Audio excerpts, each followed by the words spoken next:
دا ویلي چې غمونو نه انسان هغه بچ کېږي په دې صورت باندې چې دې صورت تلاوت کوي. دا ډېر لوی صورت په مختلفو اوقاتو کې دې سره راغلي دي، د دې فضایل راغلي چې دې. السلام علیکم محترمو مسلمانانو وروڼو، دا د مفتی سلمان اصغر صاحب مختصر غونډه کې کلیپ دی د هغې کلماتو په باره کې کوم چې حضرت یونس علیه السلام د سمندر کې دننه د مئی په خېټه کې ویلي وو او الله تعالی هغه له د هغې نه نجات ورکړی و، الله تعالی خلاص کړی د مئی د خېټې نه یې رایستی و. مفتی سلمان اصغر صاحب د هغې مختصر غونډه کې تذکره کړې ده او د دې کلماتو باره کې یو څو خبرې کړي دي. راځئ چې د دې د مختصر غونډه کې کلیپ واورو. ویډیو مکمل چې غمونو نه انسان هغه بچ کېږي په دې صورت باندې چې دې صورت تلاوت کوي. دا ډېر لوی صورت په مختلفو اوقاتو کې دې سره راغلي دي، د دې فضایل راغلي چې دې ویل شی مستحب دي، دې تلاوت کول.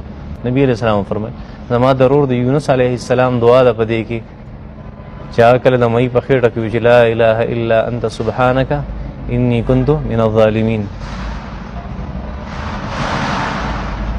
دا پکې ده. نو وروسته الله نبی علیه السلام فرمایل چې اوس هر یو سړی په مؤمنانو کې دا دعا وایي الله جل شانو د دعا قبلې څنګه چې زما د ورور د حضرت یونس علیه السلام دعا قبوله کړې وه او هغه له د غم نه څه ورکړی و، نجات ورکړی او الله جل شانه فرمایي یونس علیه السلام له مونږ نجات ورکو، دغه دعا یې مونږ له نجات ورکو. وکذلک ننجي المؤمنین، مونږ دغه شان مؤمنانو ته هم څه ورکو، نجات ورکو. الله دا ډېر لوی څه شی دی، فضیلت دی.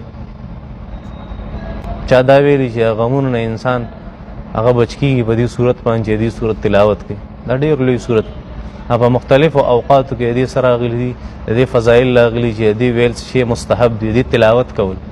دا مستحب. دونه خبره پوره وه.